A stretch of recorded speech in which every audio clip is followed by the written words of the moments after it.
आज मैं आप लोगों के साथ शेयर करूंगी पोटैटो पिनवेल पराठा बनाने की बहुत ही आसान रेसिपी। इंतहाई क्रिस्पी पराठा बनता है, खाने में बहुत ही मज़ेदार होता है। इन पराठों को मैं थोड़ा सा छोटे साइज़ में बनाऊंगी, जिस तरह बन पराठे बनाए जाते हैं। मैं किस तरह से बनाऊंगी पोटैटो पिनवेल पराठा, बिना स्किप किए देखना, जब भी आप बना पाएंगी। मुझसे भी कई गुना ज़्यादा मज़ेदार सा ये पोटैटो पिनवेल पराठे।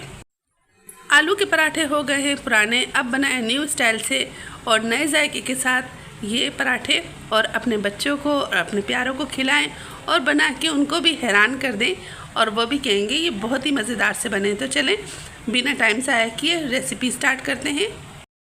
बिस्मिल्लाहिर्रहमानिर्रहीम। अस्सलाम वालेकुम। जहाँ भी रहें खुश रहें, आबाद रहें, हैप्पी रहें और हेल्दी रहें।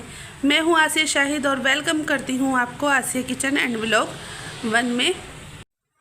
आज मैं बनाने जा रही हूँ बहुत ही मज़ेदार से पराठे। तो देखें, मैंने आलूओं को अच्छे से ग्रेट कर लिया है। 3 अदद मैंने आलू लिए थे, इनको अच्छे से ग्रेट कर लिया है। अब इसके अंदर कुछ स्पाइसेस जाएंगे। तो इसके अंदर मैं डालूँगी तकरीबन 1 खाने का चम्मच साबुत धनिया, 6 से 7 हरी मिर्चें, और इसके अंदर डालूँगी आधा चाय का चम्मच कुटी लाल मिर्चें। इसमें धनिया पुदीना मिक्स है, ये धनिया पुदीना भी इसके अंदर डाल दूँगी और इनको सारे मसालों को अच्छे से मिक्स कर लूँगी। और ये देखें, मैं इसमें सफ़ेद ज़ीरा भी डालूँगी थोड़ा सा, आधा चाय के चम्मच के बराबर। तो ये मैंने सफ़ेद ज़ीरा भी ले लिया, इसको दरदरा सा कूट लिया है और इन मसालों को मैं अच्छे से मिक्स कर दूँगी आलू के साथ। आलू के अंदर मैंने नमक डाल के नहीं बॉयल किया था। अब इसके अंदर थोड़ा सा नमक डालूँगी, तकरीबन 1 चाय के चम्मच के बराबर इसमें नमक डाल दूँगी और इसको बहुत अच्छे से मिक्स कर लेंगे हम सारे मसालों को। तो देखें, पराठों की स्टफिंग अच्छे से तैयार है। इसको मैं एक साइड में कर दूंगी और इसके लिए अब स्लैरी बनाऊंगी एक। तो 1 कप के करीब मैंने मैदा ले लिया था।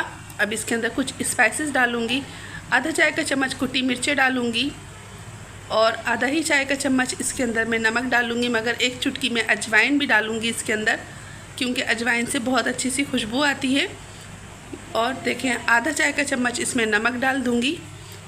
और मैंने इसके अंदर ना साबुत वो सूखा हुआ धनिया डालना भूल गई थी, वो मैं बाद में आगे चल के आपको बताऊंगी डालते वक्त। तो ये देखें, बहुत अच्छे से हम स्लैरी बना लेंगे और ना इसको ज़्यादा पतला रखेंगे ना ज़्यादा गाढ़ा रखेंगे। तो देखें, स्लैरी में बना चुकी हूँ। इसमें थोड़ा सा पानी और डालूँगी, इसकी कंसिस्टेंसी आप चेक कर सकते हैं, ना ये ज़्यादा गाढ़ी है ना ज़्यादा पतली है। अब ये देखें, ये एक साइड में कर दूँगी, ये कम्प्लीट हो गई है। और इसमें सूखा धनिया ज़रूर डलेगा, कुटा हुआ, वो मैं आपको बाद में डालते वक्त बताऊंगी, मैं भूल गई थी। अब ये देखने, ये आलू ले लिए हैं मैंने और इसके अंदर तकरीबन चाय के चम्मच का चौथा हिस्सा में कुटी हुई काली मिर्च भी डाल दूंगी। ये मैं डाल के फिर अच्छे से मिक्स कर लूँगी। अब ये साइड में कर दूंगी। और हमारे घर में जो नॉर्मल आटा होता है गूंदा हुआ, मैंने वही आटा लिया है। ये देखें, घर का ही गूंदा हुआ आटा ले लिया है मैंने। और आप इसकी जगह मैदा भी ले सकते हैं, मगर जब मैदा लें तो इसके अंदर तकरीबन 3 चम्मच आप मेल्ट घी ऐड कर लीजिएगा। मगर मैंने ये नॉर्मल आटा गूंदा हुआ था घर पे रोटी का, वही ले लिया है, एक बड़ा सा पेड़ा। और देखें, इसकी मैंने बड़ी सी रोटी बेल ली है। अब ये जो आलू है ना स्टफिंग, ये इसके ऊपर मैं अच्छे से अप्लाई कर दूँगी और बहुत अच्छे से सब तरफ फैलाऊँगी इसको ना। और आलू लगाते वक्त ये ध्यान रहे कि इसकी मोटी लेयर नहीं लगाएंगे हम, बिल्कुल पतली लेयर लगाएंगे और इसको बहुत अच्छे से, ये देखें, मैं हल्के से प्रेस करते जा रही हूँ। और हाँ, रोटी बेलते वक्त ना मैंने हल्का सा मैदा डस्ट कर लिया था ताकि ये काउंटर पे चिपके नहीं, और ये बहुत अच्छे से जब मैं इसको आलू को प्रेस करूँ तो ये काउंटर पे बिल्कुल ना चिपके। तो देखें, हमने सब तरफ आलू को बहुत अच्छे से फैला दिया है और इसको मैं हाथों से प्रेस कर रही हूँ। तो देखें, आलू को मैंने अच्छे से इस पर प्रेस कर दिया है और फैल भी गया है सब तरफ, कोई भी जगह मैंने नहीं छोड़ी है। तो देखें, अब इसकी कटिंग करेंगे। ये देखें, मैंने साइडों का एक्स्ट्रा बिल्कुल भी नहीं निकाला, वरना आप करना चाहें तो बिल्कुल चकोर से इस पीस को कर सकते हैं, मगर मैंने बिल्कुल नहीं निकाला। जो साइडों के होंगे ना, वो छोटे छोटे पोटैटो पिनवेल बन जाएंगे। तो ये देखें, अब इसको मैं इस तरह रोल कर लूँगी।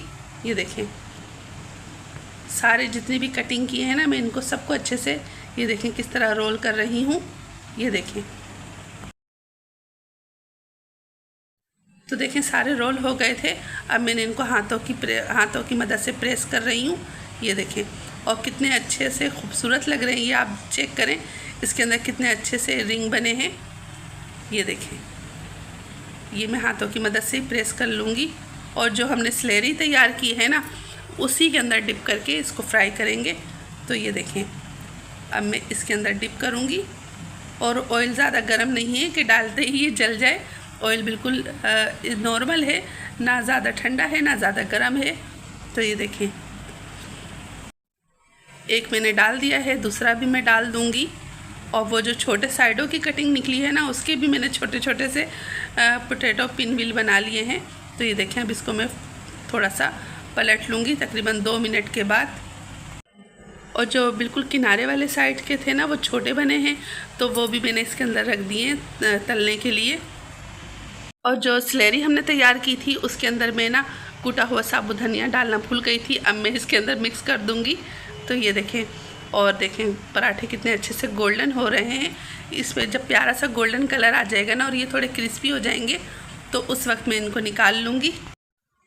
तो देखें कितने अच्छे से गोल्डन हो गए हैं और इनका एक्स्ट्रा जो ऑयल है ना वो इस तरह झटक के निकाल लूँगी। ये देखें, और ये देखें कितने मज़ेदार से बने हैं, बहुत क्रिस्पी से बने हैं। और ये दोनों भी मैं इसी तरह निकाल लूँगी।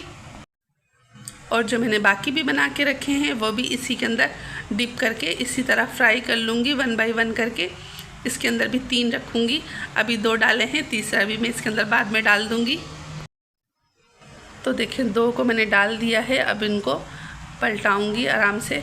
पहले थोड़ा सा मैं इसके ऊपर ऑयल डाल दूँ। ये देखें चिमटे की मदद से मैं ऑयल डाल रही हूँ। और मैंने तीसरा भी डाल दिया था, वो मैं कैप्चर नहीं कर सकी। और ये देखें कितने अच्छे लग रहे हैं और लुक देखें आप। तो माशाल्लाह देखें हमारे पोटैटो पिन व्हील पराठे बिल्कुल तैयार हैं। आप इनको बनाएं नाश्ते में, आप इनको बनाएं बरसात के मौसम में, जिस तरह जिस वक्त आपका दिल चाहे आप इनको बना के इंजॉय कर सकते हैं। तो उम्मीद करती हूँ आप लोगों को मेरी रेसिपी ज़रूर अच्छी लगी होगी। और ये देखें छोटे भी बड़े भी, 2 अदद छोटे हैं इसके अंदर और बाकी मैंने बड़े रखे हैं। और जो आलू का भरता बच गया था और स्लेरी भी बच गई थी तो उसके ना मैंने छोटी छोटी टिक्कियाँ बना ली 3 और उसी में डिप करके मैंने ये देखें कबाब भी फ्राई कर लिए हैं। और ये देख रहे हैं आलू के 3 अदद कबाब भी फ्राई हो गए हैं। और मैंने आलू भी 3 ही अदद लिए थे, ज़्यादा आलू नहीं लिए थे मैंने, 3 आलू का बनाया है ये मैंने। अब चाहती हूँ इजाज़त, इंशाल्लाह फिर मिलूँगी आपसे इसी तरह की मज़ेदार सी रेसिपी के साथ। अल्लाह हाफिज़, अल्लाह निगहबान। Thanks for the watching.